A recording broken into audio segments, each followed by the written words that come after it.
Right, well, welcome back. It's Richard here, and it's this is the Trio KR1210 radio amplifier, built in the 1970s, and I've had this in the workshop here, sitting idle for about must be nearly 2 years now.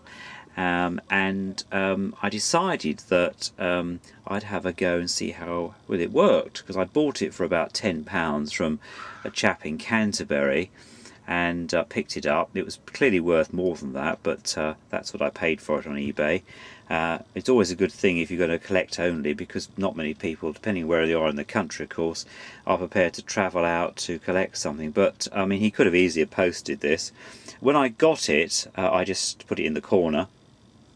I hadn't even tried it really, because I got too busy doing other things.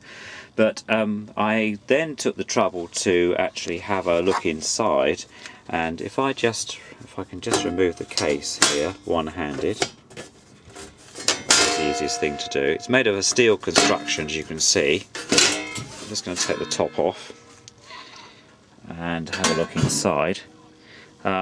It's very well built, I have to say. It wasn't like this when I got it. It was full of muck and dirt, and I've taken a couple of sessions to give it a really good clean. And you can see it's got quite a large transformer, and all the other components which are nicely laid out. Obviously the tuning side with the variable condenser there. And all the tuning components, and then the amplification side, this side, it's got the most enormous heat sink here, you know, it's well built, nice flywheel on the tuning tuning knob, as I say. There was a couple of problems with this. First of all, it wasn't going, and I was a bit concerned that you know, there must have been a major fault. But on checking, I found that the surge protection fuse had blown. Now, whether that was due to the fact of something happening, there'd been a surge of power, or whether it had just, you know, over time blown, I wasn't sure. Whether it had just given out, I wasn't sure. They're quite long. They're 30mm, I think they are, in length, and let me just get them out of the bin, because they're 30mm in length, and they're made of ceramic, and they're T2A. Now, when I look these up on the internet, they're specially made. It says 500 volts on that. It's but in fact, what I've replaced it with is less than that, because we only have 240 volts here, 60 cycles. But this size is quite difficult to get hold of. They're the type that apparently are used in microwave ovens and so forth. I managed to find one because I'd had some old stock from a house clearance in my last job, and I'm one of these people who never throws anything away of any use, hopefully, and there just happened to be one in the pack, so I've actually fitted that. The other thing was that one of the what I call fuse type lights or lamps had blown. This one here, you can see the blackening on there. These are quite difficult to get hold of now, and on the doing some research on the internet, I found in the various chat rooms, I found that the ones that are used for doorbells by Finland, or is it Friedland, can be quite useful. I have to say they're the same rating. These are 8 volts. It's just over, I think it's 8.8 volts, which is about 3 amps on this one. The problem is that this is okay, but it's a little bit dimmer, so I think there's probably less, though the meter's telling me it's 8 volts. I think probably these have got some extra strength built into them in case of surge, I think, because it's okay, but I think it wouldn't do if they were all like this, because the other 3, and they're positioned here, you can just about see there the connections are. There's one on the main pointer, and then you've got one in the middle, and then third one, and then obviously one for the tuning control meter here, which I'll explain about later on. But I have managed to replace that. The other thing that isn't working is the small pilot to say that the stereo is tuned, and I've actually sourced one of those. I'll be sourcing one of those from Maplin's when I go into town next, though that's an 8, I think a 6 would probably work in there quite happily, just I hope so. I've used those before and they seem to have some built-in strength in them, so between 6 and 8 volts normally works okay. There is a current that I've checked on the voltmeter, and it's showing just over 8 volts, so that should be about right. Anyway, less of the more technical stuff, and let's have a look at the actual thing itself. And so on the front panel you've got this very nice lit backlight, green backlight, and the pointer itself actually is lit, as I say, from a bulb that's fitted to the actual thing itself. God help me if that ever gives out. I won't be replacing that one. There's a tuning meter here which only works on AM. I thought this had failed on FM, but in fact if I switch to AM it will actually move, so, which is interesting to say the least. So if I actually switch over to AM, there you go, you can see, and when I move the pointer along it will actually move as well. I've had that moving. So because this is an auto FM, it says auto FM there, it's got like a AFC already built in on this particular model, and that obviously works. Doesn't need a meter because it automatically tunes itself into the station. The other features are that you've also got obviously the various bits for tuning into phono, and I have actually used it.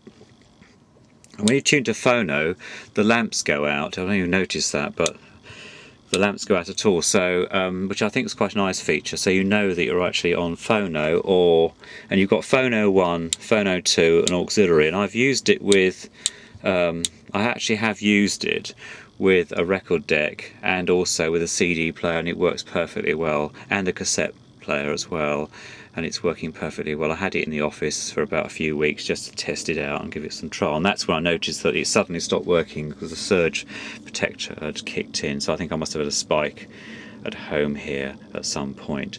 The other features are of course volume, and I have to say it's got the most marvellous output. I'm playing it through a couple of Technique speakers on the bench testing here, and you've got treble and bass. So it's just treble, and it's nicely graded because they're like notched controls. I think it sounds probably nicer with about half bass on, and then you've got balance, which is quite good. And again, when you take it off centre, you can feel it's like a notch, which is quite nice. These were quite dirty. I've had to soak them in some washing up liquid for a few days to get all the DNA of somebody else that clearly owned it. You've got a phones out, so you can use headphones. I haven't tested that, but I'm sure it's okay. And then on here you've got this choice of speakers. So you've got speakers A and B. This is on speakers A, that's speakers B. You've got a mono mode, or you've got tape play, which I have used, and then you've got loudness, 3 by which of course pushes up the bass and treble notes, which is really quite nice. And I've got it tuned to classic FM. If we just tune along a bit, it pulls in easily. I mean, I have got it connected to an aerial, but in fact if you don't put the aerial connection on, it pulls in anyway.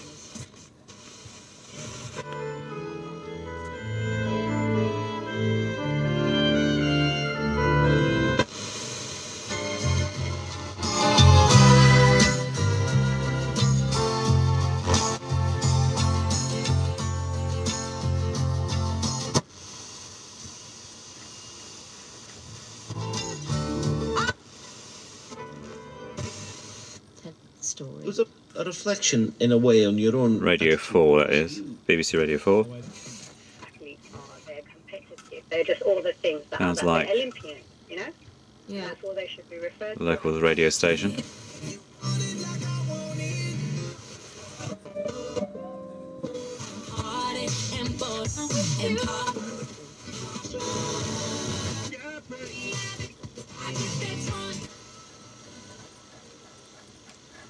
If I put it to AM,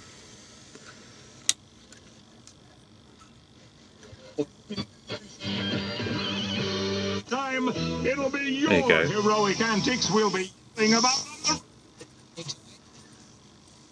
Kelvin Davis will claim it easily to Lord Murphy. I don't know about you, but that sounds as good as the FM channel in some ways. We are traditionally published the print copy of the book. The filtering is quite good on that particular on medium wave.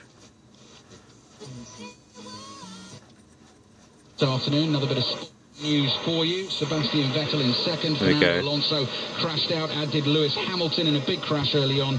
Alonso still leads the Yeah, poor Lewis. Today, are there any issues and problems that For the 27 million follower mark.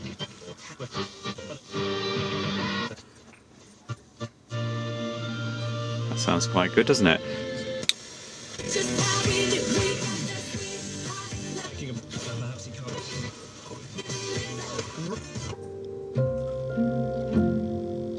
That's fantastic. So I think it's a really nice radio amplifier. I mean, I have to say that I had to do quite a lot of cleaning behind the. Behind here it was all full of cobwebs, and some spider had clearly crawled behind here. But I got it down in, got cloth in there and cleaned it all. And this very nice silver, sort of a plastic silver casing here is very, very nice. So somebody obviously at some stage valued this machine, and they wouldn't have been cheap. They would have been quite high end, because Trio made some really nice pieces of kit. I mean, why I like Trio is partly because my father in the 1970s had a separate Trio amplifier and radio when we lived in Germany, and the output into Wharfdale speakers was very good, so I've got a bit of an attachment to Trio before it became Kenwood, and clearly this dates from that period. And what I also like is you don't have a standby, you have actually got an off switch, so when it's off, it literally is off. There's none of this sort of standby stuff where things are still connected to one side of the transformer. But anyway, there you go. That's the Trio radio amplifier model TR1210, and I was, very pleased with that. So that's going to be really part of my collection now, and look forward to hearing your comments. Take care. See you all soon. Bye.